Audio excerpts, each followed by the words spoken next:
अब ये केस बड़ी बात इसलिए है क्योंकि ये बहुत छोटी बात है, पर किसी से 10, किसी से 15, किसी से 20, किसी से 40, ये तो वही हो गया ना जो आप चाह रहे कि आपको बोला ना जाए। पहले तो दीपिका ने वांगक की फिल्म स्पिरिट साइन की और फिर बाद में बोल दिया यूट्यूबर और ओनली फैंस मॉडल में डिफरेंस समझो मालिक, जो कि गलत नहीं है, पर ये बात अपनी 7 साल की शादी में बीवी को भी तो बताओ। इसमें गुद्दी पकड़कर, हाथ मोड़कर, कूल्हा तोड़कर बताने की क्या जरूरत है। And this is just the tip of the iceberg, और शुड आई से tip of the melting iceberg. और इंडस्ट्री में जो मैन्युफैक्चरिंग होती है वो इस साल कम रही है। I have paid for it with my taxes.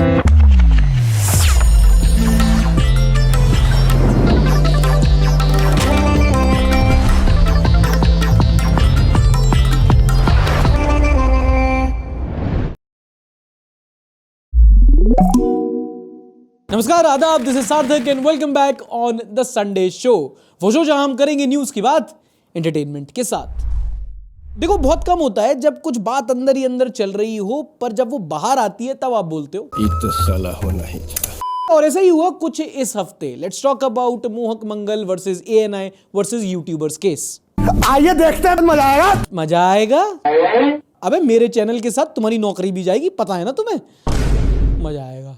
हाल ही में यूट्यूबर मोहक मंगल ने एक वीडियो अपलोड की जिसमें उन्होंने बताया कि उनके चैनल पर कई सारे कॉपीराइट स्ट्राइक्स आए हैं और कैसे उन स्ट्राइक्स को हटाने के बदले न्यूज एजेंसी ANI इनसे मनमाने पैसे मांग रही है। 40 लाख और वो भी 3 दिन में। ए बाबा, 3 दिन तो बहुत कम टाइम है रे। कम से कम 30 साल का तो टाइम दे। अब अगर आपको नहीं पता कि ये कॉपीराइट क्या होता है, तो अगर मैं कोई या आप कोई कंटेंट बनाते हो तो उस पर आपका एक कॉपीराइट होता है, और अगर कोई आपका कंटेंट यूज करता है तो उसे आपसे या तो परमिशन मांगनी पड़ेगी या आप उस पर एक कॉपीराइट क्लेम कर सकते हो। इन दैट सेंस उसकी जो कमाई होती है, अर्निंग होती है उसकी वीडियो से, वो आपको मिल जाती है। और दूसरा होता है कॉपीराइट स्ट्राइक, कॉपीराइट क्लेम का स्टेरॉइड वर्जन, जो 1-2 चलते हैं, 3 आने पर चैनल खत्म। इट्स लाइक तलाक तलाक तलाक। अबे साले। अब ये केस बड़ी बात इसलिए है क्योंकि ये बहुत छोटी बात है, क्योंकि ये कॉन्सेप्ट होता है फेयर यूज, जिसके तहत इंटरनेट पर पब्लिकली अवेलेबल कंटेंट को कोई यूज करके उस पर सटायर करता है, कमेंट्री करता है, एंड बहुत ही यूजुअल प्रैक्टिस है। तो जब मोहक ने ये वीडियो डाली कि उनको ऐसे परेशान किया जा रहा है, तो कई सारे यूट्यूबर सपोर्ट में आए। थकेश बोलते हैं, thanks for making this video, even I got a strike and I got asked for 15 lakhs in the name of subscription for using a 2-second clip. Nitish Rajput बोलते हैं, YouTube should take steps to make sure creators don't end up feeling helpless after putting in years of hard work. Professor of how बोलते हैं, India urgently needs clearer fair use policies and YouTube must address this to protect content creators. उसके बाद कोई Sunday सार्थक का भी comment है। ये कौन है? बड़ा अच्छा लग रहा है ये तो। वाह, क्या लड़का है। Kunal Kamra goes a step further. He says YouTube India must be held accountable and should ban ANI from its platform on the grounds of blackmailing creators. Creators make the platform, not thieves like ANI. उसके बाद फिर पता चला कि लो चाय आ रही है क्या?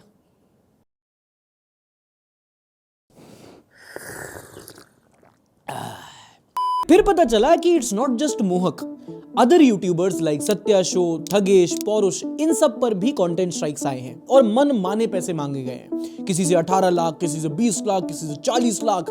डियर ANI, आप स्ट्राइक नहीं तो कुछ और ही मार रहे थे। ANI ने कॉपीराइट स्ट्राइक मारी है इस चैनल पे and 15 lakh plus GST amount मांगा है। सिर्फ इतना बोलना चाहता हूँ कि मैं हार नहीं मानने वाला। जिन लोगों ने भी कोशिश करी थी यहाँ पे, उनको शायद पता नहीं था कि मेरे पीछे कितने लाखों लोग यहाँ पर खड़े हुए हैं। उनका फंडा बहुत स्पेसिफिक था कि भाई इतना पैसा दो और स्ट्राइक्स हट जाएंगे एंड बाय अ लाइसेंस। वो पैसे है 18 लाख रुपए।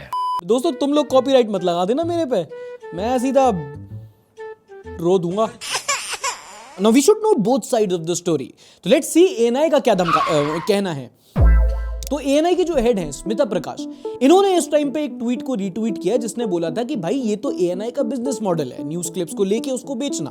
तो अगर आप उनकी क्लिप्स को यूज कर रहे हो तो पे टू प्ले, क्या गलत है इसमें? And here just remember this business model वाला आर्ग्यूमेंट, इस पे थोड़ी देर में बात करते हैं। जब मोहक मंगल की ये वीडियो वायरल चली गई तो फिर बाद में ANI ने मोहक मंगल, मोहम्मद जुबैर और कुणाल कामरा पर 2 करोड़ का डिफेमेशन नोटिस। कुणाल कामरा को क्यों पेला? पता नहीं, ऐसे डेंजरस सिचुएशन में मैं ऑटोमेटिकली आगे कैसे आ जाता हूँ। और फिर जब मामला कोर्ट में गया तो कोर्ट ने ANI के लिए घटिया, वसूली जैसे शब्द यूज करने के लिए मोहक को बोला कि नहीं करना चाहिए, वीडियो से हटा दो। अभी मोहक ने ये वीडियो हटा दी है, ये सारे चेंजेस करके वो वापस उसको पब्लिश करेंगे। ये अभी स्टेटस को है। Now coming back to the point कि ये ANI का बिजनेस मॉडल है। मेरे पास 2-3 पॉइंट हैं यहाँ पर। पहला तो डियर ANI, किसी ने आपका क्लिप यूज किया तो this could have been a male. इसमें गुद्दी पकड़कर, हाथ मोड़कर, कूल्हा तोड़कर बताने की क्या जरूरत थी? हम ठीक है। ठीक कहा है। सबसे बड़ा पॉइंट तो इंटरनेट का अनसेड प्रोटोकॉल, फेयर यूज। मोहक ने ANI का पूरा वीडियो नहीं चेपा है, उसने कुछ सेकंड की क्लिप यूज की है। जैसे अगर आपको मेरे पे कुछ कहना है तो संडे शो की 20 सेकंड की क्लिप उठाओ, उस पर 20 मिनट बात करो। That is commentary. कोई ने कोई बात कही, आप उसकी बात पर अपनी बात रखते हो ना, ऐसे ही तो वार्तालाप होता है। जैसे कि PTI और कई सारी एजेंसी ने इस बार बोला है कि भाई फेयर यूज के लिए कोई भी कंटेंट क्रिएटर उनकी क्लिप इस्तेमाल कर सकता है। इनफैक्ट मुझे पर्सनली WHO की एक अधिकारी है, उनका मैसेज आया था कि आप हमारा कंटेंट यूज करो, हमारी बात आगे ही बढ़ रही है। एंड लेट्स बी ऑनेस्ट, किसी की 2-5 सेकंड की क्लिप से ये वायरल नहीं हो जाएंगे। यूट्यूबर और ओनली फैंस मॉडल में डिफरेंस समझो मालिक। और फिर भी अगर आपको लगता है कि आपकी 2 सेकंड की क्लिप किसी की 2 घंटे की वीडियो से ज्यादा इंपॉर्टेंट है तो ठीक है, आपकी मर्जी, आप कॉपीराइट क्लेम करो, उसकी कमाई ले लो। जितना YouTube पे करता है आपको खुद दया आ जाएगी। 5,000-10,000 कमाता है, कहाँ से हो देगा? And then you are well within your right to ask for a subscription fee, पर वो एक स्टैंडर्ड फी होनी चाहिए। पर किसी से 10, किसी से 15, किसी से 20, किसी से 40, ये तो वही हो गया ना जो आप चाह रहे कि आपको बोला ना जाए। और अगर ऐसा कुछ नहीं है कि फेयर यूज कुछ चीज होती नहीं है, अगर हमारा कंटेंट है तो उस पर सिर्फ सोनली हमारा ही बिजनेस राइट है, ठीक है? तो आपकी टाइमलाइन में जो आपके पब्लिक इंटरव्यूज डले हुए हैं, जो आपका कंटेंट है, क्या ये सब लोग भी आपसे रेवेन्यू का शेयर मांग सकते हैं? Because if nothing is fair then everything is fair. And last मेरा सवाल है एक्सक्लूसिव राइट्स को लेकर। My point is a little different कि देखो, कोई शौक नहीं है इन्हें या हमें आपकी क्लिप लेने का। कोई क्रिकेटर, कोई बॉलीवुड स्टार उर्वशी रौटेला का आपके पास कोई एक्सक्लूसिव इंटरव्यू है, हम नहीं लगाएंगे, वो अगले घंटे उससे ज़्यादा अच्छा कंटेंट दे देगी। पर फिर इस जनता हमारा सवाल है कि कुछ ऐसे न्यूज़ बाइट्स होते हैं जैसे कि चीफ मिनिस्टर या कैबिनेट मिनिस्टर के स्टेटमेंट जो कि पब्लिक इंटरेस्ट इंफॉर्मेशन है, वो एक्सक्लूसिवली किसी प्राइवेट एजेंसी के पास सिर्फ क्यों जा रहा है? सरकार उसको दूरदर्शन या PIB या किसी पब्लिक हैंडल से भी तो अपलोड करे। वो प्राइवेट एजेंसी में जा रहा है, वो कोई दिक्कत नहीं है, बट उसको पब्लिकली भी तो अवेलेबल कराया जाए। मेरे मुख्यमंत्री, प्रधानमंत्री कुछ बोल रहे हैं, उसको आप प्राइवेट एजेंसी को दे रहे हो क्लिप को, तो ठीक है, पर वो सरकारी एजेंसी PIB यहां भी तो अपलोड हो, मेरे को भी तो एक्सेस मिले उसका। बेसिकली स्टार स्पोर्ट्स के साथ DD पर भी मैच चलना चाहिए। इन क्लिप्स पे मेरा एज ए क्रिएटर नहीं, एज ए सिटीजन राइट है। I have paid for it with my taxes. आगे बढ़ने से पहले एक बार इस चैनल पे आप भी एक स्ट्राइक मार दो। कंटेंट वाली नहीं, वो अंगूठे से लाइक बटन पर एक स्ट्राइक मार दो। एक क्या कह रहे, पैसे मांगो? पैसे वैसे नहीं दूंगा मैं इस चीज के। 18-20 रुपए नहीं है मेरे पास, लाख मांग रहे तुम। और जब वो कर दिया है तो कमेंट करके बताओ तुम्हें कितने पैसे चाहिए उसके। दूंगा तो घंटे से नहीं, कमेंट तो हो ही जाएगा। आजकल बॉलीवुड में एक नया ट्रेंड चला है, फिल्में बनाने का नहीं, फिल्में छोड़ने का। पिछले हफ्ते परेश रावल और अब दीपिका पादुकोण। पिछले हफ्ते दीपिका पादुकोण और संदीप रेड्डी वांगा के बीच में विवाद हो गया। संदीप रेड्डी वांगा तो तुम्हें पता ही है ना, कबीर सिंह का भाई अर्जुन रेड्डी, दोनों का बाप संदीप रेड्डी। अबे साले। अब सूत्रों के मूत्रों से खबर है कि पहले तो दीपिका ने वांगा की फिल्म स्पिरिट साइन की और फिर बाद में बोल दिया कि ये तो ऑटोग्राफ दिया है मैंने, डील नहीं। और ऐसा उन्होंने क्यों किया? Because according to reports Deepika को फिल्म के कुछ सीक्वेंसेस से दिक्कत थी, उन्हें 8 घंटे की शिफ्ट चाहिए थी और फिर वो चाहती थी कि उनके कुछ डायलॉग्स वो हिंदी में ही बोले, तेलुगु में नहीं। जिस पर वांगा ने बड़ी राइटफुली बोला कि आपको प्राइवेटली हमसे कोई दिक्कत है, ठीक है, पर उसको पब्लिकली क्यों बोल रही है? वांगा बोलते हैं there is an unsaid non disclosure agreement, but by doing this you have disclosed the person that you are. Putting down a younger actor and ousting my story, is that what your feminism stand for? I like this कहावत very much. खुंदक में बिल्ली खम्बा नोचे. खुंदक क्या होता है? खुंदक मतलब खिसियानी बिल्ली खम्बा नोचे. ये खुंदक, खुन्नस एक ही बात है, इरिटेटेड, या फिर इन मॉडर्न स्लैंग्स बीटी. भाई आपका नॉलेज तो कमाल का है भाई. अब इन दोनों में कौन सही है कौन गलत है ये तो करण जौहर ही जाने. दीपिका आउट हैं और इन भी कोई हो गई हैं. She is being replaced by भाभी 2. अगली कंट्रोवर्सी बिहार से, जहां 4-5 महीने बाद इलेक्शन आने वाले हैं पर कंटेंट अभी से आने लगा है. इस हफ्ते राष्ट्रीय जनता दल के अध्यक्ष लालू प्रसाद यादव ने अपने ज्येष्ठ पुत्र तेज प्रताप यादव उर्फ तेजू भैया को 6 साल के लिए पार्टी से और पता नहीं कितने साल के लिए परिवार से निकाल दिया. बेसिकली वही हुआ. हमें तुम्हारे लक्षण बिल्कुल ठीक नहीं लग रहा है, तुमसे ना हो पाएगा. अब तेज प्रताप यादव के घर निकाला के बाद उनके छोटे भाई Tejashwi Yadav, somehow I just can't digest this. तेजस्वी छोटा है, तेजू भैया बड़े हैं. I Rajni can't believe this. जहाँ तक मेरे बड़े भाई की बात, क्योंकि वो अडल्ट हैं, बड़े हैं, ये अपना निर्णय वो खुद लें। और राष्ट्रीय अध्यक्ष जी दल के नेता हैं, उन्होंने अपने ट्वीट के माध्यम से स्पष्ट कर दिया है, हम ऐसी चीज़ों को पसंद नहीं करते। लेकिन जिस गैर जिम्मेदाराना हरकत की वजह से तेजू भैया को निकाला गया वो आखिर है क्या? दरअसल हाल ही में तेजू भैया के फेसबुक अकाउंट से अनुष्का नाम की एक लड़की के साथ फोटो पोस्ट हुई और कैप्शन में बताया गया कि दोनों 12 साल से प्रेम प्रसंग रिलेशनशिप में हैं, जो कि गलत नहीं है, पर यह बात अपनी 7 साल की शादी में बीवी को भी तो बताओ। इतने तेजस्वी लोग हैं हमारे पास, कितने शानदार विचार रखते हैं जी। हाँ, अगर आपको नहीं पता हो तो कुछ वर्षों पहले ये ऐश्वर्या राय से शादी कर चुके हैं। ये वो वाली नहीं है, तुम कंफ्यूज भी कैसे हो रहे हो यार?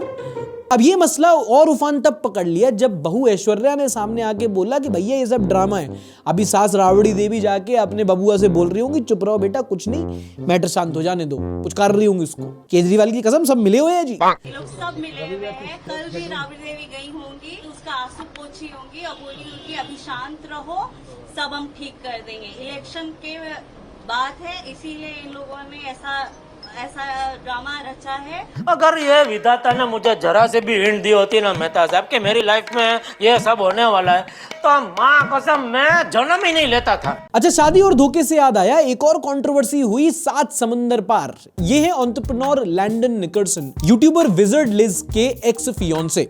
Why X? बिकॉज हाल ही में लिज ने इनसे ब्रेकअप ले लिया ये कहकर कि इन्होंने लिज पर चीट किया था while she was 4 months pregnant. And to be honest मुझे इस स्टोरी में घंटा इंटरेस्ट नहीं है। 7 समंदर पार, किसी का दाम्पत्य जीवन, अपन को क्या लेना देना, बट अपेरेंटली हमारी देसी लड़कियां इसको बहुत पर्सनली लेके बैठी है। भाई सही बता रहा हूँ, अपने पति के रहते हुए विजर्ड लिज के लिए चूड़ियां तोड़ दी है इन्होंने। और ऑल मैन और डॉग्स तो एवरग्रीन है ही। Because imagine having the most perfect, beautiful, successful and smart woman but still cheating. She's 4 months pregnant and the audacity to do this, I mean, what a shame. You are telling me Mother Liz was cheated on while she was 4 months pregnant? Mother Liz? बच्चा तो हुआ नहीं है ना लेकिन उसका। अच्छा, slang है like daddy. अच्छा, 2 बातें मैंने इस स्टोरी में नोट की कि एक तो पूरा sympathy support system Wizard Liz को लड़कियां इस बात पे दे रही है कि she is very gorgeous, she is so beautiful, she is so successful. नहीं दोस्त, किसी का स्मार्ट या गुड लुकिंग ना होना doesn't make them less of a person, और किसी का स्मार्ट या सक्सेसफुल होना उनको इस चीज से इंसुलेट भी नहीं कर देता है। आई एम जस्ट आस्किंग, हम लुक्स एंड ब्यूटी को इतना बड़ा फैक्टर क्यों रख रहे हैं? Help me out. एंड दूसरा, cheating is not about the person on the receiving end, it is always about the low self esteem, insecurity and character of the person cheating. इससे ज्यादा अंग्रेजी और रिलेशनशिप ज्ञान नहीं दे पाऊंगा, मुझे भी नहीं आती।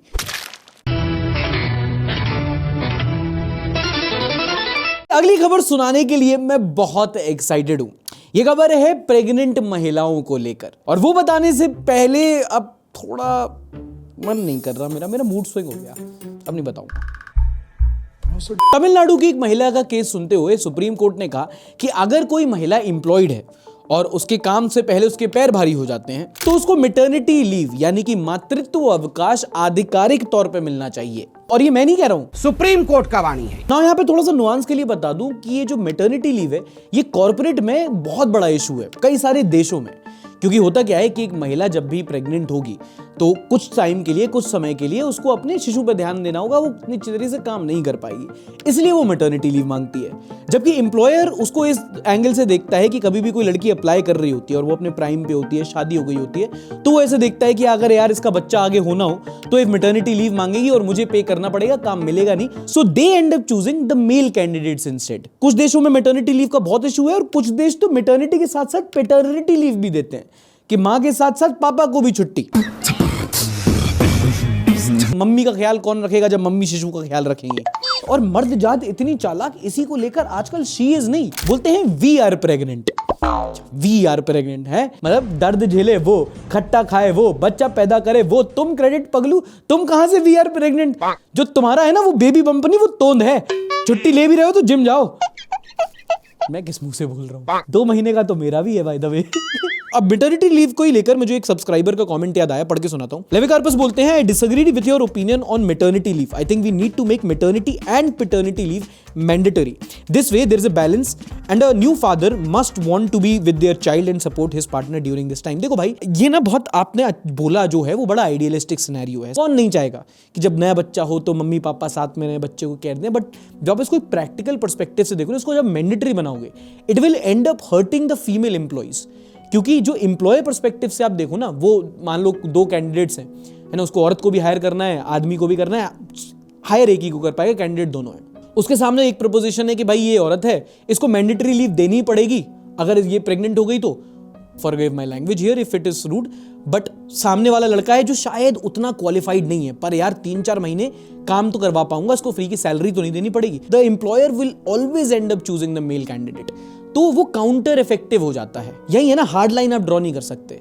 होना चाहिए बिल्कुल, बट क्या अगर आपने उसको कंपलसरी मैंडेटरी बना दिया तो हायरिंग ही नहीं होगी, लीव कहां से मिलोगे तुम। अगली टेक्नोलॉजी की खबर बताने से पहले हार्डवेयर और सॉफ्टवेयर का कॉन्सेप्ट रिवाइज कर लेते हैं एक बार। समझते हैं ना कि हार्डवेयर क्या होता है, सॉफ्टवेयर जैसे हार्डवेयर सॉफ्टवेयर क्या। तुम्हें टेंशन हुई दिमाग में, ये तुम्हारे सॉफ्टवेयर में दिक्कत, टेंशन के चक्कर में बाल झड़ गए, ये हार्डवेयर की दिक्कत। अब तुम्हें जैसे मेरा कंटेंट पसंद आ रहा, अच्छा लग रहा, ये तुम्हारे सॉफ्टवेयर में हो रहा, पर फिर भी तुम अंगूठा दबाकर लाइक नहीं कर रहे, ये तुम्हारे हार्डवेयर की दिक्कत। अब कंप्यूटर की कक्षा में अगर बात करो तो जितने भी सॉफ्टवेयर्स हैं, जैसे एडोबी या फिर ये chat GPT, AI, LLM model, ये सब सॉफ्टवेयर हैं, पर इनको अगर आपको इस्तेमाल करना है तो चाहिए होगा फोन, टैबलेट, हार्डवेयर। अभी रिसेंटली ये टेक्नोलॉजिकल अपग्रेड, ये एआई डिसरप्शन, ये सब हम देख रहे थे सॉफ्टवेयर में। हार्डवेयर में इतना कुछ एडवांसमेंट नहीं था, but this is about to change. क्योंकि कुछ ही दिन पहले चैट जीपीटी की जो कंपनी है ओपन एआई, उसके सीईओ सैम ऑल्टमैन ने बताया है कि वो आईओ नाम के स्टार्टअप को $6.5 बिलियन में लेने वाले हैं। अभी बड़ी बात इसलिए है क्योंकि ये स्टार्टअप जो है, ये एप्पल के formal industrial designer Johnny ivy का है। ये वही आदमी है जिसने ये बनाया था, ये आईफोन। इस बंदे ने सिर्फ आईफोन नहीं, आईपैड, आईपॉड सब डिजाइन किया है। And these are probably the most successful consumer tech products. और जब सॉफ्टवेयर इतने एडवांस हो रहे हैं तो अब ये सैम ऑल्टमैन के साथ एआई ओरिएंटेड हार्डवेयर बनाने में लगे हैं। पूरा टेक समाज डरा हुआ है। So IO is merging with OpenAI, formed with the mission of figuring out how to create a family of devices that would let people use AI. और आप ये समझो, इतनी बड़ी बात है कि सिर्फ एक न्यूज के आने से एप्पल के शेयर 2.5% तक गिर गए। अब ये जॉनी आइव भाई जॉनी सिंस की तरह इस रोल में भी फिट हो जाएंगे, कह नहीं सकते, पर टेक एक्सपर्ट्स बोल रहे हैं कि इससे पता चलता है कि सॉफ्टवेयर का प्रेजेंट और हार्डवेयर का फ्यूचर एआई है। और ये तो हम बार बार कहते हैं कि आज की डेट में अगर आप एक इंजीनियर हैं, टेक्नोलॉजी में अपना करियर आगे बढ़ाना चाहते हैं, तो AI is a very safe bet. और आज की डेट में आगे बढ़ने के लिए एआई में कुछ करना है, ये हम सबको लगता है। अब हम लोग फंसते कहां हैं कि भाई कैसे करें और कहां से करें, उसमें आपकी हेल्प करेगा स्केलर। स्केलर एक ऐसा प्लेटफॉर्म है जहां आप सीख सकते हैं एआई, डेटा साइंस और मशीन लर्निंग जैसे न्यू एज स्किल्स। और कोई एबीसी प्रोफेसर नहीं, इंडस्ट्री में कई सालों से काम कर रहे एक्सपर्ट्स यहां आपको सिखाते हैं, जिनसे आपको एआई की नॉलेज बेशक मिल जाएगी, पर भाई प्रैक्टिकल एक्सपीरियंस भी चाहिए। डॉक्टर एंड प्रैक्टिशनर में डिफरेंस होता है ना भाई। और उसके लिए स्केलर आपको करवाता है 100 से भी ज्यादा कैपस्टोन प्रोजेक्ट्स, जिससे आपकी प्रैक्टिकल लर्निंग होती है। कैपस्टोन प्रोजेक्ट्स क्या होता है, ठीक है, ऐसे इन डेप्थ प्रोजेक्ट्स होते हैं जहां पे आपको अपनी लर्निंग अप्लाई करके असाइनमेंट भी करना होता है, जिससे आपका एक पोर्टफोलियो तैयार होता है जो आप हायरिंग के टाइम पे अपने एम्प्लॉयर को दिखा सकते हो। अच्छा, हायरिंग से याद आया, स्केलर ने गूगल, फ्लिपकार्ट, मेटा जैसी 500 से ज्यादा कंपनीज के साथ टाई अप किया है, जिससे आपके प्लेसमेंट में असिस्टेंस भी मिलता है। इनफैक्ट स्केलर के साथ 15,000 से ज्यादा लर्नर्स ऑलरेडी अपना करियर ट्रांसफॉर्म कर चुके हैं। एंड स्केलर की बेस्ट बात मुझे ये लगती है कि कई बार जो ऐसे कोर्सेज होते हैं, जो न्यू एज लर्निंग कोर्सेज होते हैं, एआई, मशीन लर्निंग सिखाते हैं, इनको कई बच्चे अफोर्ड नहीं कर पाते। उनके पास टैलेंट तो होता है बट उतने रिसोर्सेज नहीं होते। तो स्केलर में आपको एक 2 साल का नो कॉस्ट ईएमआई का ऑप्शन भी मिलता है। अगर आप चेक करना चाहें तो स्केलर आने वाले टाइम में एक फ्री लाइव मांग इंजीनियर मास्टर क्लास कंडक्ट कर रहा है। आई हाईली रिकमेंड आप उसको एक बार अटेंड करो और जो इन डिमांड स्किल्स हैं उसको सीखो। इस मास्टर क्लास से आप बहुत सारी चीजें सीख जाओगे, लाइव है। तो अगर अटेंड करना चाहो तो डिस्क्रिप्शन और पिन्ड कमेंट में मैंने लिंक दे रखा है। अगली खबर है मौसम को लेकर, जो आजकल तो हो रहा बहुत सेक्सी। Sorry cut. बदलते क्लाइमेट को लेकर council of environment, energy and water यानी कि CEEW ने एक 40 साल तक लंबी स्टडी कंडक्ट की, जिसमें उन्होंने भारत के 700 से ज्यादा जिलों का एक हीट रिस्क एनालिसिस किया। यानी कि पता किया कि कौन सी जगह कितनी गर्म होती है, साल की किस टाइम होती है और क्या ये पैटर्न थोड़ा चेंज हो रहा है। And as you would have already expected, इस स्टडी में पता चला है कि भारत की 3/4 population, 3/4 of the population is on the risk of high and extreme heat. इस स्टडी में एक यूनिक ऑब्जर्वेशन ये है कि उन्होंने दिन के साथ साथ जो रात के टाइम में टेम्परेचर चेंज हो रहे हैं उसको भी ट्रैक किया और पाया गया कि night time temperatures day time temperatures के कंपैरिजन में ज्यादा तेजी से बढ़ रहे हैं। आई नो देश के कई सारे हिस्सों में अभी तक इतनी ज्यादा गर्मी नहीं पड़ी है, but make no mistake, average yearly temperatures और हीट स्ट्रोक से मरने वालों की संख्या तेजी से बढ़ रही है। And this is just the tip of the iceberg, or should I say tip of the melting iceberg. In fact, climate change पे हमने पूरा एक इन डेप्थ एपिसोड बनाया है, आप यहाँ पे क्लिक करके देख सकते हैं। क्लाइमेट चेंज को ही लेकर एल्बर्ट आइंस्टाइन बोलते हैं, consequences will be horrible for country like India where most of the people live without AC and heat waves will affect majority of Indian household. We should be very worry and work on it on a national and individual levels. एक अभी एक हाल ही में report आई है जो कहती है कि अगर इस हिसाब से टेम्परेचर बढ़ते रहे, जो 1.5 डिग्री सी का हमें टारगेट दिया गया है, लेकिन जैसा जा रहा है, अगर 2.5 डिग्री तक टेम्परेचर बढ़ गया तो वर्ल्ड ओवर जितने भी ग्लेशियर हैं उसके सिर्फ 24% ग्लेशियर बढ़ेंगे। और इंडिया के बारे में ये इसलिए ज्यादा कंसर्निंग होता है भाई, क्योंकि कभी भी आप जो हीट मैप होता है ना वो देखना वर्ल्ड ओवर, तो जो सबसे ज्यादा डेंस लाल बत्ती तुम्हें दिखेगी वो तुम्हें दिखेगी साउथ एशियन सबकॉन्टिनेंट पे, mainly in countries like India and Bangladesh, खासकर जो नॉर्दर्न इंडिया है, ये गैंगेटिक प्लेन्स। तो हमारी तो वाट लगने वाली है भाई। अच्छा, आपको ये मैडम याद है? ये है एक्स सेबी चेयरपर्सन माधवी पुरी बुच। अब हुआ क्या था कि सेबी में इनके कार्यकाल के दौरान माधवी और उनके पति पर हिंडनबर्ग ने, वो अडानी वाली हिंडनबर्ग ने आरोप लगाया था कॉन्फ्लिक्ट ऑफ इंटरेस्ट और मिसकंडक्ट, और ये कहा था कि माधवी के कई सारे ऑफशोर कंपनीज में इन्वेस्टमेंट है और इसके अलावा भी इन पर कई सारी प्राइवेट कंपनीज से कंसल्टेंसी सर्विसेज के नाम पर पैसे और ईसॉप्स लेने के आरोप थे, जो कि बहुत बड़ी बात है। पर इस हफ्ते एंटी करप्शन बॉडी लोकपाल ने इनको निर्दोष बताते हुए क्लीन चिट दे दी है कि हाँ भैया, स्पेक्यूलेशंस थे, कुछ एलिगेशन थे, पर हमको कुछ ठोस, कुछ कॉन्क्रीट मिला नहीं। मतलब बस इन्होंने बताया, कुछ पेपर दिए कि यहाँ वहां इनकी कंपनी, पर अगर ये उस कंपनी की CEO वाली चेयर पे चाय की चुस्की पीते मिल जाती तो समझ आता। भी तो सब कुछ ऐसा मामला अफलातून लग रहा कुछ सब।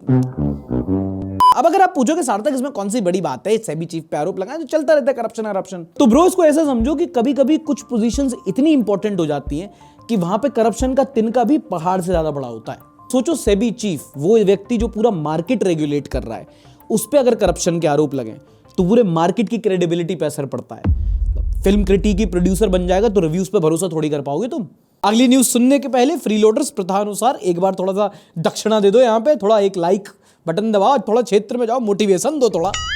अगली खबर है हमारे देश की इकोनॉमी पर। इस हफ्ते जीडीपी ग्रोथ नंबर्स रिलीज हुए, जिसमें पता चला कि इस साल के एंड तक भारत जापान को पीछे छोड़कर ऑफिशियली दुनिया की 4th लार्जेस्ट इकोनॉमी बन जाएगा। अभी बना नहीं है, बन जाएगा। ये बहुत इंपॉर्टेंट नुआंस है। बहुत लोगों ने बोला कि ऑलरेडी बन गया है। प्रीमेच्योर सेलिब्रेशन का कोई मैट्रिक होता तो बांग्लादेश से भी आगे होते हम। खैर, इस हफ्ते सरकार ने लास्ट क्वार्टर के GDP growth numbers and future estimates release कर दिए हैं और आज उसी को डिस्कस करेंगे in the spotlight this week.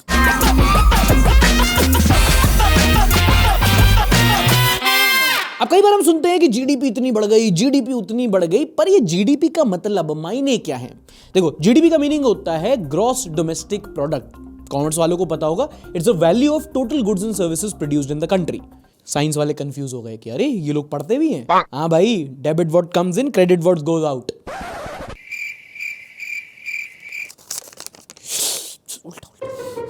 देखो, भारत इस समय दुनिया की 5वीं सबसे बड़ी अर्थव्यवस्था है, behind America, China, Germany and Japan. आने वाले टाइम में मोदी जी ने $5 ट्रिलियन इकोनॉमी का टारगेट किया है और इस साल के एंड तक $4 ट्रिलियन इकोनॉमी हिट करके हम ऑलरेडी जापान को पीछे छोड़ के 4th लार्जेस्ट इकोनॉमी बन जाएंगे। अब दो और टर्म समझो, GDP growth rate and GDP per capita. अब ये कौन है बे? देखो, GDP growth rate is basically कि किस स्पेस पर आपकी जीडीपी ग्रो कर रही है। इस साल 100 रुपए का धंधा किया, अगले साल 110 का धंधा किया, तो 10% का जीडीपी ग्रोथ रेट। इतना समझ गए? हाँ, तो लाइक करो और संदीप महेश्वरी की कसम खा के बोलो, आसान है। आसान है। अब इसी के साथ real versus nominal GDP, GVA, gross value added और भी कई सारे टर्म होते हैं, पर वो नहीं समझाऊंगा क्योंकि मुझे भी उतनी अच्छी तरीके समझ नहीं आता। अब इस साल देश का GDP growth rate real terms में 6.5% रहा है। अगर आपको उसमें थोड़ा नुआंस समझना है तो 3 पिलर्स होते हैं, एक होता है एग्रीकल्चर, दूसरा होता है इंडस्ट्री, फिर होता है सर्विसेज।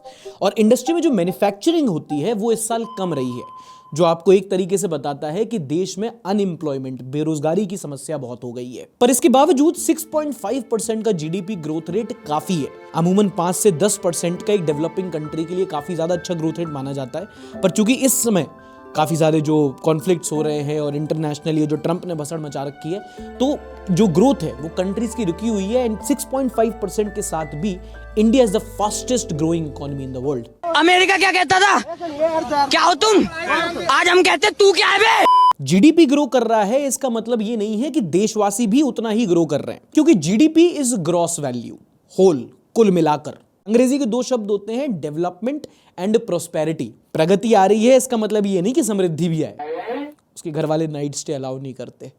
इसलिए जब भी आपको डेमोक्रेटिक ग्रोथ देखनी होती है तो आप जीडीपी के साथ जीडीपी पर कैपिटा भी देखते हो, which accounts for the population of the country. अब जैसे तुम्हारे फ्लैट पर 3 लोगों का खर्चा 20,000 रुपए है, लेकिन सत्यम के बटुए से 20 रुपए नहीं निकलते, तो पर पर्सन बजट तो बिगड़ गया ना।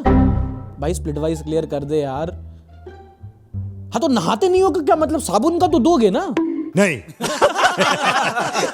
देखो, जब भी आपको देश की इकोनॉमी का साइज देखना हो तो जीडीपी देखो, लेकिन जब आपको देखना है कि देश के लोग कितने अमीर हैं तो GDP per capita is a better measurement. तो इसको ऐसे समझो, अमेरिका में 10 लोगों के पास 1000 रुपए हैं, यहां 100 लोगों के पास 1000 है।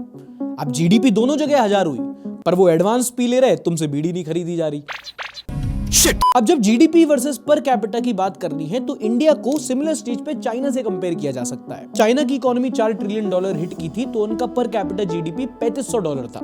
हमारे यहाँ आज वो लगभग $3000 आता है। इस हिसाब से देखोगे तो 194 देशों में आप 143वीं रैंक पे आते हो। अब ये बहुत लोगों को पता नहीं होगा, but GDP is not the reflector of growth, it's just a method, it's a parameter. ये बस एक तरीका है नापने का। और पैसा ज्यादा होना इसका मतलब ज्यादा डेवलपमेंट हमेशा नहीं होता। इसको ऐसे समझो कि किसी का गुड़गांव में 100 करोड़ का फ्लैट है, पर पॉल्यूशन इतना है कि 100 सेकंड बालकनी में खड़े होकर 100 मीटर दूर तक नहीं देखा जा सकता। तो क्या इसे आप ग्रोथ बोलोगे? यहाँ पर मार्क ट्वेन का एक डायलॉग याद आता है, there are 3 kind of lies, lies, damned lies and statistics। In fact GDP per capita भी कोई परफेक्ट मैट्रिक नहीं है, क्योंकि उसके सेंटर में तो जीडीपी ही है ना। और भी कई तरीके होते हैं जिससे एक देश की, देशवासियों की ग्रोथ देखी जा सकती है, जिनमें से एक होता है पर कैपिटा इनकम, या जैसे हिंदी में कहते हैं प्रति व्यक्ति आय। आज भारत में ये नंबर $2900 के करीब है। चाइना की जब $4 ट्रिलियन की जीडीपी थी तब उनकी पर कैपिटा इनकम $3500 थी। And as usual per capita income के भी अपने फ्लॉज हैं। एंड लॉ ऑफ एवरेज की मजेदार बात ये होती है कि बस आपको एक अमूमन आइडिया देता है, ये हमेशा सच नहीं होता। फॉर एग्जाम्पल, आप मान के चलो एक जगह पे 10 लोग रहते हैं, जिनमें से एक व्यक्ति 1 करोड़ कमाता है, पर बाकी 9 लोग कुछ नहीं कमाते। तो जब आप पर कैपिटा इनकम देखोगे तो वो होगी 10 लाख। पर क्या सब 10 लाख कमा रहे हैं? यहां देखा जाता है गिनी कोएफिशिएंट। ये 0 से लेकर 100 तक का इंडेक्स होता है, जो बताता है कि एक देश में अमीर और गरीब के बीच में पैसे में कितना अंतर है, या इनकम इनइक्वालिटी कितनी है। ये नंबर जितना कम हो, इनकम इनइक्वालिटी उतनी ही कम होती है, एंड वाइस वर्सा। इंडिया का ये 33 है, चाइना का 37 है। तो मतलब इनकम इनइक्वालिटी के मामले में तो हम चाइना से बेटर हैं। ऐसी और भी चीजें होती है, wealth inequality index, purchasing power parity index. मतलब कियारा आडवाणी की बिकनी पिक्चर के अलावा भी और भी चीजें छपती हैं अखबार में। Now point to be noted, obviously किसी भी कंट्री के एक एवरेज सिटीजन का लाइफस्टाइल कैसा है, रहन सहन कैसा है, वो सिर्फ हम इनकम से पता नहीं लगा सकते। और भी कई सारे ऐसे मेथड, इंडेक्सेस होते हैं जो सिर्फ पैसा नहीं देखते। इसको एक एग्जांपल से बताता हूं। जैसे कि रमेश अगर 1 लाख कमाता है पर वो हेल्दी है, सुरेश भी 1 लाख कमाता है पर उसको डायबिटीज है, तो रमेश की कंडीशन सुरेश से तो बेटर ही हुई ना, जबकि कमाते दोनों सेम है। इसीलिए एक और मैट्रिक होता है HDI, यानी कि ह्यूमन डेवलपमेंट इंडेक्स। हम संडे शो में कई बार इसके बारे में बात करते हैं। ये 0 से 1 तक का एक इंडेक्स होता है जो इनकम के साथ साथ life expectancy, overall living standards, literacy rate, ये सारी चीजें भी देखता है। और HDI के मामले में भारत 193 देशों में से 130वें रैंक पर आता है, with a score of 0.69। Good number but bad ranking. जबकि 0.8 का एसडीआई के साथ चाइना 78th रैंक पर है। अब अगर आप एसडीआई कंपेयर करोगे तो चाइना हमसे एसडीआई में अच्छा है, पर जब उनकी इकोनॉमी $4 ट्रिलियन पे थी तब उनका एचडीआई भी उतना ही था जितना हमारा है। एंड टू बी फेयर ये ऐसा इसलिए होता है क्योंकि डेवलपिंग कंट्रीज का एचडीआई अमूमन उतना अच्छा नहीं होता। तुम्हारा घर बनता है, जब पुताई होती है उसमें तो शोर शराबा धूल धक्कड़ होती है कि नहीं होती है? बात तो सही है। आई बिलीव अल्टीमेटली लाइफ का गोल तरक्की नहीं तसल्ली होता है। फर्क नहीं पड़ता तुम ऑफिस से स्प्लेंडर में निकलो या क्रेटा में, घर खुशी से पहुंचना चाहिए। हेलो खुशी, तुम्हारे यहाँ नाइट आउट अलाउड है क्या? अब आप बोल सकते हो कि यार नहीं जीडीपी बेस्ट है, कोई बोलेगा नहीं human development index is a better parameter, and कोई बोलेगा नहीं यार बेस्ट तो हैप्पीनेस इंडेक्स ही होता है।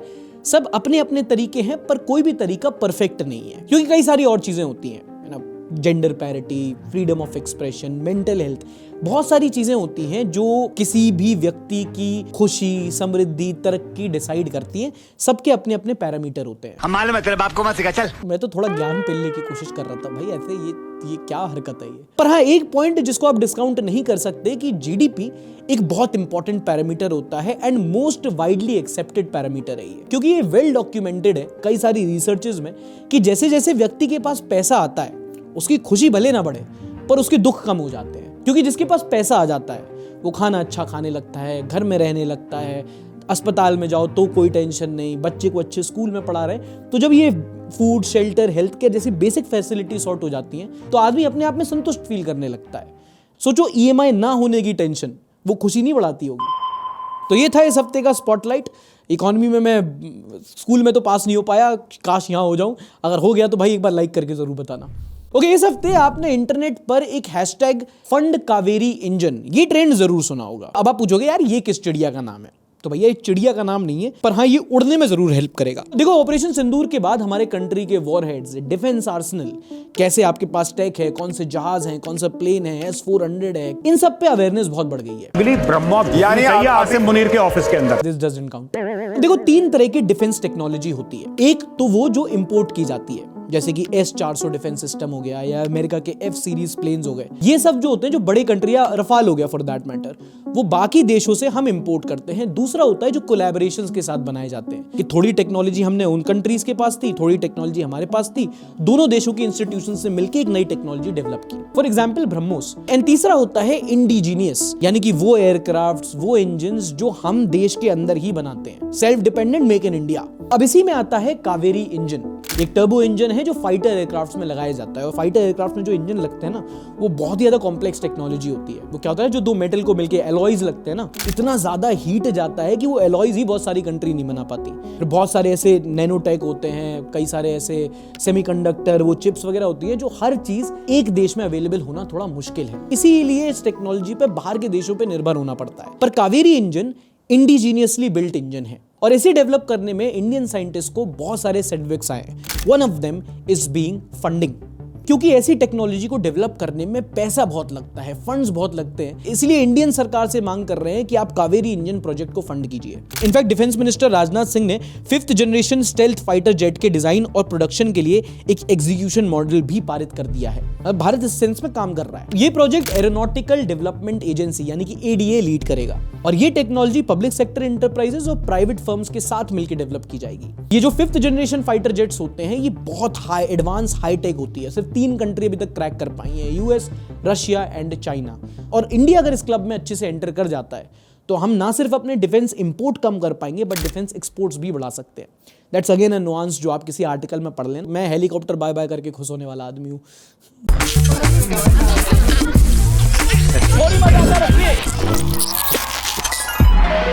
पहली वायरल वीडियो है अमेरिका से। ये वहां के एक लग्जरी स्टोर में बिक रहा एक टी शर्ट है, या बोरा, ये टी शर्ट, देख लो। Look what we found, the famous basmati rice. So obviously we have to buy it. ये वहां के एक लग्जरी स्टोर में बिक रही टी शर्ट है, जिसका डिजाइन इंस्पिरेशन बुलंदशहर से कानपुर जा रही बस के एक पैसेंजर से लिया होगा। और पता है कितने की बिक रही थी? 2000। महंगी लग रही ना 2000 के हिसाब से? $2000 गरीब। 2000. Oh, 2000 guys. हाँ भाई, ये रॉयल रानी बासमती राइस का थैला टी शर्ट बना के 1.5 लाख रुपए में बेच रहे हैं ये लोग। भाई 150 रुपए की हम चीज लेते हैं ना, तो जिस थैले में वो आती है उस थैले को 1.5 लाख में बेचा जा रहा है। एक ऐसी वीडियो आई थी सऊदी अरेबिया से, जहां वो अपनी बाथरूम की चप्पल होती ना, हवाई चप्पल, वो बिक रही थी वहां पर 1 लाख रुपए की। हे माय लॉर्ड अल्लाह, भाई गुरु दी फतेह।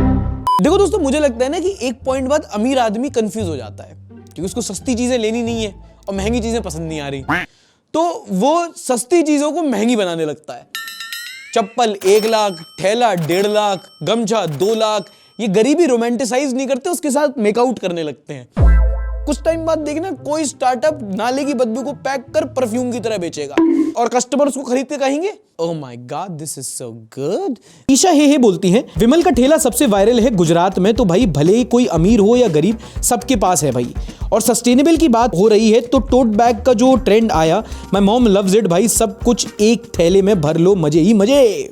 ये सबसे अच्छा तरीका है आजकल कंज्यूमर्स को बेवकूफ बनाने का, कि सस्ती चीज को सस्टेनेबल बना के मार्केट करो, बहुत बिकती है। चप्पल नहीं, अगर तुम उसको एस्थेटिक, ओल्ड मनी, ये सारे शब्द टैग कर दो, फिर देखो तुम 50 की चीज कोई 500 में कैसे लेता है। मैं एक ब्रांड की हिंट देता हूं, नाम तुम कमेंट सेक्शन में बताना। बहुत सिंपल चीजें हैं, डब्बे, ऑर्गेनाइजर, थैले, गुड्डे, उसमें हल्की सी बस डिजाइन कर देंगे, एक अच्छा सा क्यूट सा कलर दे देंगे और लड़कियों को बेचते हैं 5-5, 6-6 गुने दाम में। सीपी पे खरीदती घूम रही हैं, कह रही है यहां से शॉपिंग करा दो। अरे पर्सनल नहीं होना है, आगे बढ़ते हैं। ओके, अगली वायरल वीडियो के पहले डिस्क्लेमर अलर्ट। आपको अंदर से गुस्सा आएगा, किसी पे उंगली उठाने का मन करेगा, पर जब उंगली उठाओ तो एक किसी और पे, 3 अपने पे ही कॉन्सेप्ट याद रखना। ये वीडियो है पार्वती वैली की, कसोल, जहां पर एक जगह बहुत ज्यादा कचड़ा पड़ा हुआ है। And usually it will be just another picture of our country situation, but ये वीडियो है कसोल की। कसोल अगर आपको नहीं पता तो पहाड़ों पे पड़ता है, बहुत खूबसूरत, बहुत सुंदर शहर है, या कम से कम हुआ करता था। कसोल बहुत खूबसूरत गांव है, पर जब ये वीडियो आई तो लोगों के अलग अलग रिएक्शन आए। पल्लवी घोष कहती हैं, I think tourist should be held accountable, most of us lack civic sense, just blaming governments is not enough. Obviously, when do you blame the government actually? Siddharth का अलग पर्सपेक्टिव है, वो बोलते हैं, sadly there are barely any proper dustbins while traveling to Himachal. Even locals face this daily. Without basic waste management, awareness alone isn't enough. देखो, कोई नई बात नहीं बोलूंगा कि आजकल पहाड़ों में बहुत कचड़ा, गंदगी देखने को मिलती है, और भाई सही कह रहा है, आप सिर्फ टूरिस्ट को ब्लेम नहीं कर सकते, लोकल लोग भी ऐसे ही कचड़ा फेंकने लगे हैं। Like a society problem. ये कचड़ा गंदगी की प्रॉब्लम पहले जनरली प्लेन्स में होती थी और लोग वहां से बच के थोड़ा सा फ्रेश होने के लिए पहाड़ों में जाते थे, पर अब पहाड़ों में भी गंदगी हो रही है, वहां भी ग्रीनरी कम हो रही है। और पहाड़ों में ग्रीनरी कितनी इंपॉर्टेंट है ये तुम में से कई लोगों को पता है, the more green the better. But jokes apart, पहाड़ों में गंदगी की प्रॉब्लम ज्यादा परेशान करती है, क्योंकि वहां नेचर ज्यादा प्रिस्टीन है। और अब तो ऐसा होने लगा है कि कोई भी जगह नहीं बच रही है। अपना पर्सनल एक्सपीरियंस बताता हूँ, मैं कुछ सालों पहले डलहौजी गया था। तो डलहौजी के ऊपर जाओगे, एक रिजर्व फॉरेस्ट है, शायद नेशनल पार्क भी है वहां पे बीच रिजर्व फॉरेस्ट में, जहां पे 20 किलोमीटर तक इंसानों का नामो निशान नहीं है, वहां भी अच्छे खासा कचरा देखने को मिला था। और प्रॉब्लम यहाँ पे कचड़ा बनने की नहीं है। ऑब्वियसली जैसे इंडस्ट्रियलाइजेशन होगा, जगह जैसे विकास होगा, डेवलपमेंट होगा, स्टैंडर्ड ऑफ लिविंग बढ़ेगी, सबका अपना कचरा और कार्बन फुटप्रिंट बढ़ेगा, पर वो कचड़ा जब साफ नहीं किया गया तब प्रॉब्लम है। प्रॉब्लम वेस्ट जनरेशन नहीं, वेस्ट मैनेजमेंट है। और आप यहाँ एक चीज देखो कि जब कसोल में लोगों ने इतना कचरा देखा तो लोग परेशान हो गए कि ये कितनी गंदगी फैलाई जा रही है। भाई इतना कचरा दिल्ली, देहरादून में भी नॉर्मल नहीं होना चाहिए। वो कॉन्सेप्ट सीखा था ना हमने, नॉर्मलाइजेशन ऑफ डिविएंस, वही है। और गुरलंकू बोलते हैं, the fact that we have reached such a point to where when foreigners visit a country they sometimes volunteer to clean up the garbage and that some people throw around is scary to me. It just shows that civic sense is an outdated concept in a lot of people nowadays. Gangtok का था जब कुछ foreigners ने एक cleaning drive कराई थी। ऐसा भी होता है भाई कि यहाँ पे जितने लोग कचरा फेंक रहे हैं वो विदेश में जाके बिल्कुल ठीक हो जाते हैं। जो यहाँ पे जाके शोर शराबा कर रहे हैं, सिविक सेंस फॉलो नहीं कर रहे हैं, विदेश में सबसे ज्यादा वही ठीक होते हैं। जो यहाँ ट्रैफिक सिग्नल्स वायलेट कर रहे हैं, सबसे पहले लाल बत्ती पर रुकने वाले विदेश में वही लोग होते हैं। तो इन्वायरमेंट का भी असर होता है। कई बार मैं खुद को देखता हूँ कि यार मैं कचरा ऑलमोस्ट फेंकने वाला होता हूँ, फिर मुझे रियलाइज होता है भाई यार ये वो माइंडसेट वैसा बन जाता है ना रहते रहते। जैसे दिल्ली मेट्रो में आपको कचरा नहीं दिखेगा, लेकिन दिल्ली मेट्रो में ट्रैवल सारे दिल्ली और यूपी वाले ही कर रहे हैं, बाकी जगह कचरा क्यों फैला रहे हैं? क्योंकि दिल्ली मेट्रो का माहौल ऐसा है कि वहाँ कचरा दिखता ही नहीं है, तो एक आदमी एक बोतल फेंकने में भी कतराता है। It's like a societal psychology thing. Madhya Pradesh में एक जगह कुछ पुताई हो रही थी और पेंटर्स ने कुछ ऐसा काम किया कि मालिक ने उनको जेल में ही डलवा दिया। अब आप बोलोगे क्या चोरी चकारी मारपीट? नहीं, रील।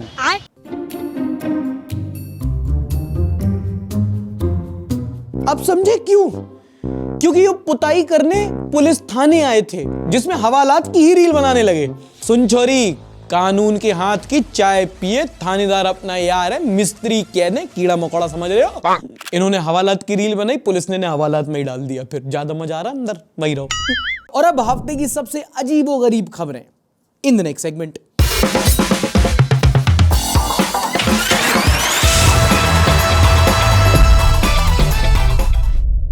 ये तो हम सब जानते हैं कि बिहार एक ड्राई स्टेट है, ऊपर ऊपर से, वरना जितनी वहां बिक रही है अंदर से तो बहुत वेट है।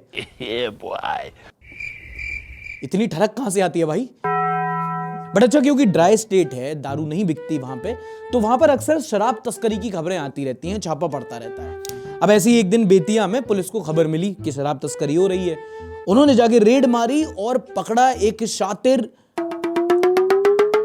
घोड़े को। म्यूजिक।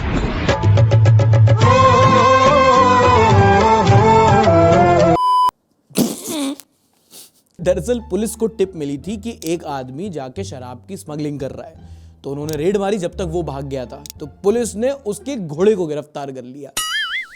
फिर बाद में चार्जशीट फाइल की गई कि ये घोड़ा 4 कार्टन विदेशी शराब यूपी से स्मगल कर रहा था, हमने इसको रंगे हाथों पकड़ लिया। बेचारा घोड़ा भी कह रहा होगा कि हाथ तो है ही नहीं मेरे, किन गधों के बीच में फंस गया। देखो, ये स्मगलिंग का जो है ना, ये काफी ज्यादा इंसान और जानवरों के तालमेल से चलता है। घोड़े शराब तस्करी करते हैं, पुलिस सीज करती है, बाद में चूहे पी जाते हैं, है ना? बिहार में चूहों को शराब पीने की लत लग गई है। क्या देशी क्या अंग्रेजी, चूहों को जो भी ब्रांड मिले वो उसी में मस्त है। अगली खबर सुनो। देखो, कई बार होता है कि ऑफिस में लोग छुट्टी लेने के लिए कई बार झूठे बहाने बना देते हैं।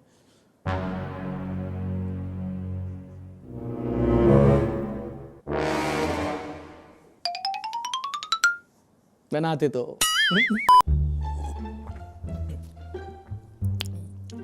हेलो सर, गुड मॉर्निंग जी। सर मैं तो छुट्टी पे हूँ, भोपाल आया था। हाँ जी जी, मेरे दादाजी आईसीयू में पिछले महीने भी तो, नहीं वो दादी आईसीयू में थी, वो तो गुजर गई ना। हाँ, उसी वजह से तो दादाजी आईसीयू में आ गए। प्यार बहुत करते हैं ना बेचारे। अब इसका एक शातिर मैनेजर ने तोड़ निकाला। एम्प्लॉय ने जब शादी के लिए 2 दिन की छुट्टी मांगी तो उसने कहा छुट्टी तो ले लो, ट्रेन से जा रहे हो ना, हाँ स्टेशन से सेल्फी लेके भेजना। भाई इतना किल से आ गया, उसने शहर छोड़ने से पहले कंपनी छोड़ दी, रिजाइन डाला, रेडिट पे पोस्ट लिख दिया। अब क्योंकि इसकी जो मैनेजर थी वो एक महिला थी और उसने व्हाट्सएप पे बोला था, तो उसने ये भी कहा कि भाई अगर तुम जेंडर रिवर्स कर दो ना तो हैरेसमेंट का केस है। मेक्स अ पॉइंट कि मेल मैनेजर फीमेल एम्प्लॉय को बोल रहा है कि सुनो सेल्फी भेजना स्टेशन से। He has a point. अबे हर बार मैं ही क्यों? लोन स्कैम, ओटीपी स्कैम, आपने बहुत सारे स्कैम सुने होंगे। मार्केट में एक नया आया है, मौत स्कैम। मध्य प्रदेश के सियोनी में करीब 50 लोगों की मौत हुई 280 बार। एक नहीं, 2 नहीं, 280 बार। पूनम पांडे का गांव था क्या ये? एंड स्ट्रेंजली हर बार मौत की वजह सांप का काटना। दरअसल ये हुआ ऐसे कि यहाँ पर अगर सांप के काटने से किसी की मौत होती है तो उसे 4 लाख रुपए मुआवजा मिलता है। तो मुआवजे के चक्कर में लोगों ने झूठा डेथ क्लेम किया, बार बार खुद को सांप से कटवाया। लिटरल मौत के सौदागर। और आज का नहीं है, 2019 से स्कैम चला आ रहा है और कुल मिला के इन लोगों ने सरकार को 11 करोड़ का चूना लगाया है। बाद में जब रेवेन्यू डिपार्टमेंट ने ऑडिट किया तब पता चला कि सांप लोगों को नहीं काट रहा है, लोग सरकार का काट रहे हैं। स्कैम पकड़ा गया। खत्म, bye bye, tata, goodbye, गया। तंग किया गया। अच्छा ये भगवान क्या जुल्म है। में क्या जोड़ा है कि संतरा? नो, लाहौर में आगे कैसा लगा? लाहौर अच्छा लगा। आप बताइए लाहौर का खाना अच्छा है या आपके गांव का खाना अच्छा है? हाँ, कहती है लाहौर का खाना अच्छा है। क्या कर रहे हो यार आप? पूरा साइंटिस्ट समाज डरा हुआ है। सभी मुस्लिम खुश हो गए, क्या पता वो गाली दे रहा हो। कह रहा तेरी She, baby, I'm already Diljit concert. Where are you? Meanwhile, me. मेरी जान है साइकिल, मेरी जान है साइकिल, ये दिल कुर्बान है साइकिल, साइकिल का दीवाना हिंदुस्तान है। भाई मैं कन्वर्ट, मेरे को नहीं पता, आज से मैं समाजवादी, लाल टोपी लाओ वही पहन के होगा अगला संडे शो। ये सब बीजेपी कांग्रेस कचड़ा अच्छी ना, लाल टोपी, अरे रे मेरी जान है साइकिल। इसको सिर्फ एक ही गाना टॉप कर सकता है, आप कब आओगे मेरे Akhilesh. Life is already so hard that you have to maintain that balance of emotional and rational response, you know? True, man. Tejas is so mature. तुम्हें देख के लगता नहीं है। And this is what I love about you. आजकल इतने mature लड़के ये पता मेरे साथ ऐसा हुआ है। ऐसे कुछ लोग हैं कि यार ये कितना मैच्योर वाली बातें करता है और ये और वो ऊपर से थर थर थर हेलीकॉप्टर बाय बाय सारे ऑरा पॉइंट्स चले गए थे उस दिन। अपलम तापेल घी हिला। When the model cancels at the last second, now you got to take matters in your own hand. प्रचंड गर्मी से पूरे परिवार को बचाएं। ओह बाबा जी भी स्विमिंग पूल से निकले। पतंजलि गुलाब शरबत, बेल शरबत, आम पना आदि ठंडाई व चना सत्व आदि देसी उपाय। Someone tell him शरबत is an उर्दू वर्ड। नहीं, नाम बदल दिया शरबत का, आज से शरबत का नाम श्रीबत। He is the model, that was the plan A। भाई Baba ji rock. Who is this diva? Ramdev Rautela. मुझे लगा बैकग्राउंड में बेशरम रंग बजेगा, हम लगा दे बेशरम। तो देखो मेरे दोनों प्यारे पोते सरफुद्दीन और मोइनुद्दीन की खतना है, जा रहे दुआ करो मेरे बच्चे सही सलामत अच्छे से सब हो जाए। देखिए मुसलमान भाइयों, मैं यहाँ पे पूरे सम्मान के साथ मजहब के मैं इन बच्चों का पक्ष लेना चाहूंगा और कहूंगा कि इनकी फटी तो होगी। बच्चे नहीं गुलदस्ता है ये। अनएक्सपेक्टेड को लाया। तो जैसा कि आप देख रहे हो, अब ये छोटे छोटे बच्चे नमाज पढ़ कर आए। एम आई राइट? सही बोला? तो अब यहाँ पर हम शुरुआत करते हैं उसकी ऊपर वाले के नाम लेने की, उसकी जिसके करोड़ों अरबों नाम है। हम बोलेंगे हरे कृष्णा, आप बोलोगे? हाँ सब लोग बोले हरे कृष्णा, हरे कृष्णा। तेरी बहन हरे हरे। क्या हो रहा है ये? अच्छा है मैं अंधा हूँ। बस इसके बाद एमिन और बोल दो भाई। तुलसीदास खान। चंदन है सरिता विहार से। सो आज हम इनका डिजिटल जिम करवाएंगे क्योंकि इनके पैर में लगी हुई है, डॉक्टर ने मना किया हुआ है। थोड़ी एक्सरसाइज करवाएंगे। ट्रेडमिल पे रख दिया उसको। यार ये एक हो कह रहा है, एक आदमी है वो डिजिटल स्नान, पिछली बार हमने डिस्कस तो किया था, वो हर जगह सबका डिजिटल स्नान करा रहा है, फिर डिजिटल पैक सर्विस हो गई, अब डिजिटल जिम सर्विस हो रही है। मैं भी कोई ऐसी डिजिटल सर्विस स्टार्ट करना चाहता हूं। India becomes world's third largest economy. Meanwhile Japan.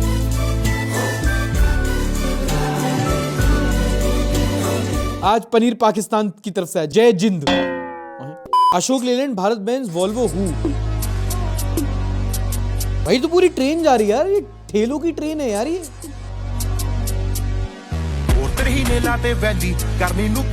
Tractor ठीक है, तुम देख रहे हो कितने ठेले लगाए यार उसने, क्या जान होगी भाई ट्रैक्टर में। बिहार की मेट्रो।